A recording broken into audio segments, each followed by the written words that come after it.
हमारी जिंदगी छोटे छोटे समय के भागों में बटी हुई है। हमारी जिंदगी में कई दिन, कई घंटे, कई मिनट और कई सेकंड होते हैं, परंतु कुछ लोग इसी समय में उस मुकाम को हासिल कर जाते हैं जिसकी उन्हें चाह होती है। वे समय का सदुपयोग करते हैं और अपने जीवन में सफल हो जाते हैं। एक गांव में एक गरीब आदमी रहता था। उसके घर में उसकी पत्नी और उसकी एक बेटी और एक छोटा बेटा था। उसकी पत्नी दूसरों के घर में काम करके अपने परिवार का खर्च चलाती थी। उसका पति, जिसका नाम रामू था, रामू दिन भर नशे में डूबा रहता था और दूसरों के साथ अपना समय बर्बाद किया करता था। कहीं इधर ताश के पत्ते खेलता दिखता था तो कहीं उधर लोगों के दरवाजे बैठकर गपशप मारा करता था। अपने परिवार का ख्याल उसे बिल्कुल नहीं था।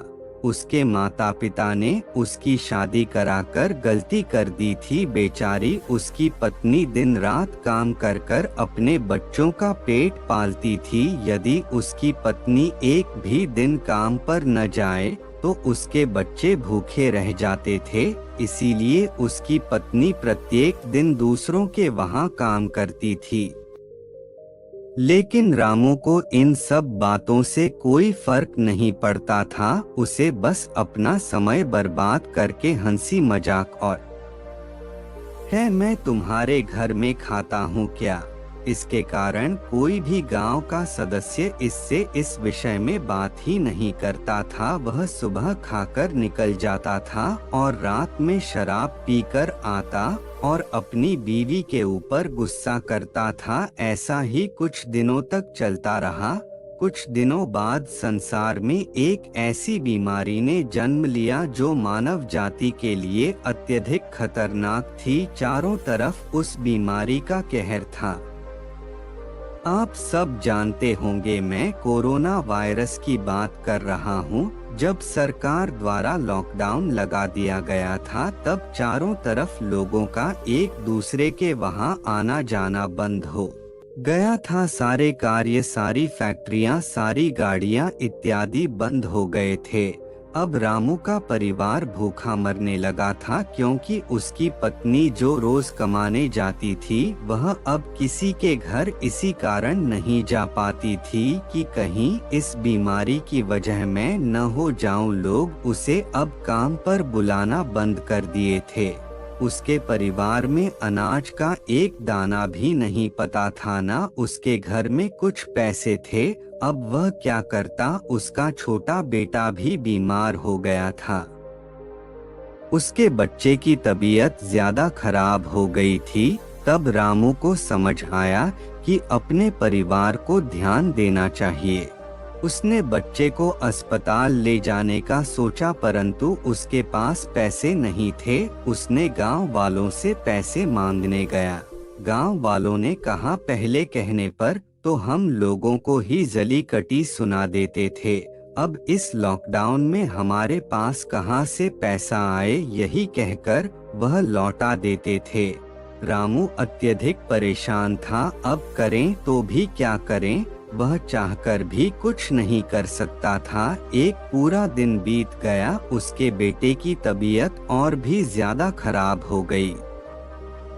तभी किसी तरह उसकी पत्नी ने जहां काम करती थी वहां से कुछ पैसे जुटा कर लाई और अब रामू अपने बच्चे को हॉस्पिटल ले जाने की तैयारी की।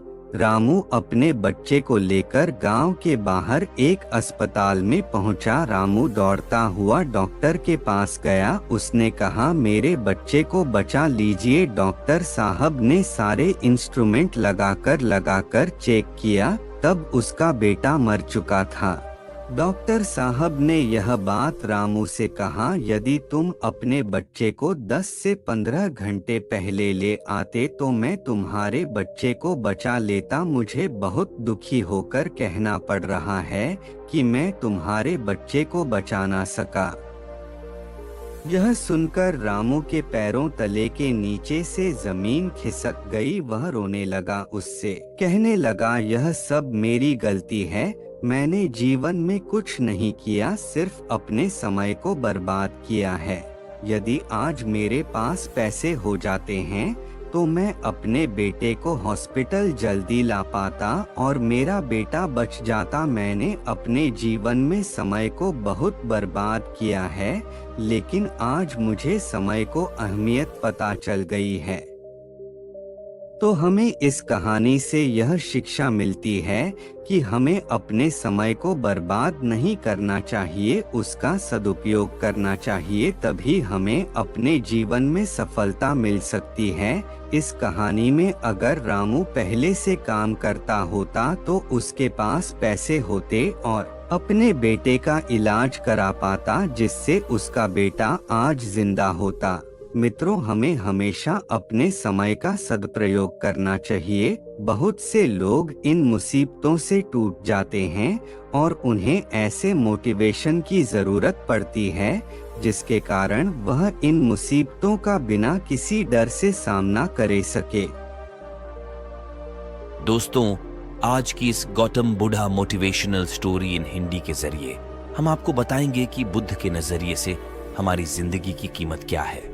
हम में से बहुत से लोग अपनी जिंदगी की वैल्यू नहीं समझते और अपने जीवन को ऐसी चीजों में बर्बाद कर देते हैं जिनसे हमारा नुकसान ही होता है।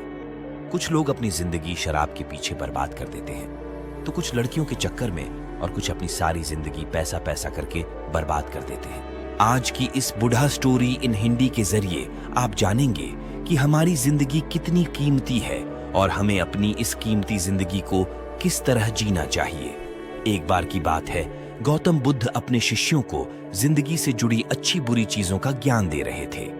सभी शिष्य उनकी बातों को बहुत ध्यान से सुन रहे थे।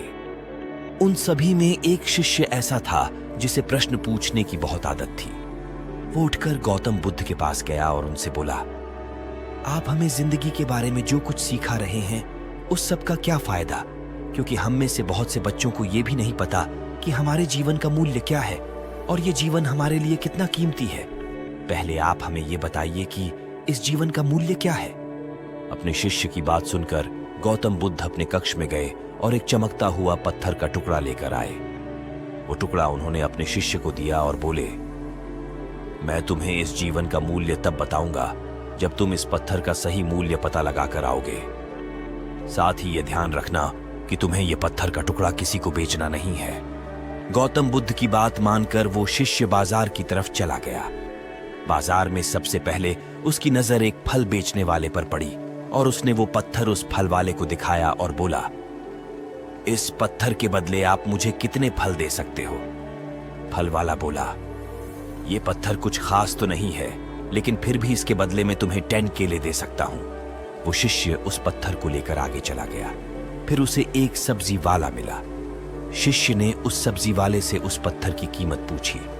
सब्जी वाले ने उस पत्थर को ध्यान से देखा और बोला, इस पत्थर की कीमत के बदले में तुम्हें ज्यादा से ज्यादा एक बोरी भरकर सब्जियां दे सकता हूं।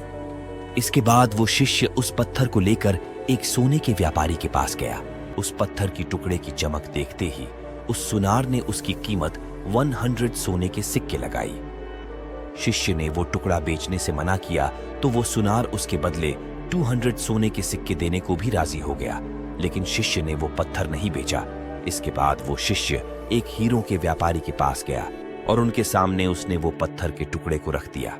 उस पत्थर को देखते ही हीरों के व्यापारी ने एक साफ कपड़ा बिछाया, उस पत्थर को उसके ऊपर रखा, फिर उसकी परिक्रमा की और हाथ जोड़कर उस पत्थर को कपड़े में लपेटते हुए वो बोला, तुम जिसे मामूली पत्थर समझकर उसकी कीमत पूछ रहे हो, असल में ये एक बेशकीमती रूबी है। ऐसा रूबी हर किसी को नहीं मिलता। मैं अगर अपना सब कुछ बेच भी दूं तो भी इसकी कीमत नहीं चुका सकता।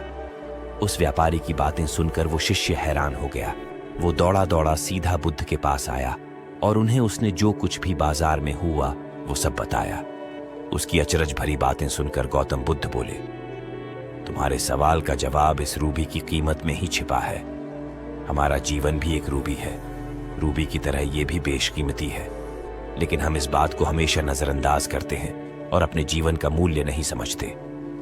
हम दूसरों को देखकर और उनके जैसा जीवन जीने की कोशिश में अपने जीवन की कीमत को कम कर देते हैं। हम ये सोचते हैं कि हमारी जिंदगी की कीमत वही है जो दूसरे हमें बताते हैं। लेकिन ये बात हमेशा ध्यान रखना कि सामने वाला अपनी हैसियत, बुद्धि और अपनी समझ के हिसाब से तुम्हारी कीमत लगाता है। जिंदगी सिर्फ एक बार मिलती है, इसलिए इसको बर्बाद ना करें। अपनी जिंदगी को उतना ही कीमती समझें जितना कीमती आप अपने बैंक में रखें। रुपयों को समझते हैं आज के समय में लोग अपनी जिंदगी से ज्यादा कीमती प्यार, पैसों और दिखावे से भरी चीजों को समझते हैं। प्यार के चक्कर में लोग सुसाइड कर लेते हैं, पैसों के चक्कर में ऐसा काम करने लग जाते हैं जिससे उनकी जिंदगी बर्बाद हो जाती है। नाम कमाने के चक्कर में उल्टे सीधे काम करने लग जाते हैं। हमेशा याद रखें कि दिखावा करना जरूरी नहीं है। प्यार दोबारा मिल सकता है, पैसा फिर कमाया जा सकता है, लेकिन जिंदगी को फिर से पाया नहीं जा सकता।